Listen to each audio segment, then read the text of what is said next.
I'm going to show you how to build a solar filter holder for your camera lens. This thing is super easy to construct, literally made out of recycled cardboard from good old Amazon or wherever you get your cardboard.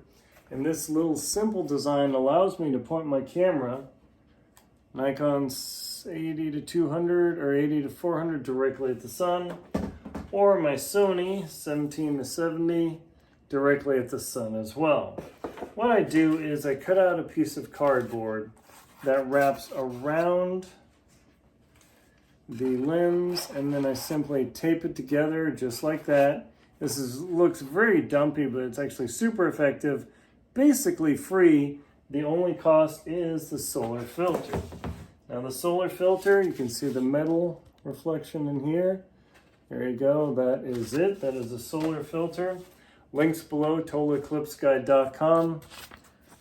Delivered from Amazon, no problem. And what this allows me to do is literally point my camera at the sun the entire time without destroying my lens at all and my inside of my camera. If you point your camera at the sun and you think it's going to be okay, trust me on this one. I destroyed the inside edge, top edge of my Nikon D300S. Ouch.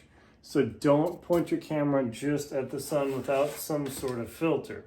You do need a solar filter. You cannot use Mylar bags. You cannot use Pop-Tart bags.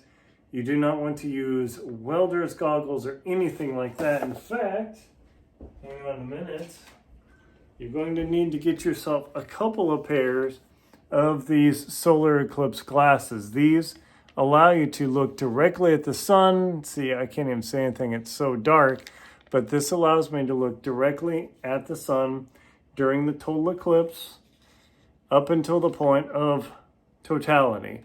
For the annular eclipse, these have to be on 100% of the time to look at the sun, because even though maybe 80 or 90% of the sun is blocked, that 10% will still incinerate my and your eyeballs and leave permanent damage rings on my cornea. So that is a factor to consider. So literally, yes, I wrote the total eclipse guides, and the total eclipse guides being here, these are one of the 13 of two of the 13. These are 2 of the 13 states available for the total eclipse guides, including Canada and Mexico, which will also see the April 8, 2024 eclipse. But literally, this is all I use. I don't buy expensive screw-on filters. And you think, why is this cheap? Well, this is the important factor. When you're photographing a totality, you need to have this filter on, slipped on there the whole time, shoot, shoot, shoot, shoot, shoot. And the moment the totality happens, you have to be able to take it off. The totality doesn't last long, so that's why I don't use unscrewing filters and fool around. I just I'm literally able to just take this guy, shoot, slide it off, put it back on when the totality is over. For the annular eclipse, these things just simply slide on, and I will have my cameras pointed at the sun the entire time without a single worry of damaging my camera. So that's literally how I do it.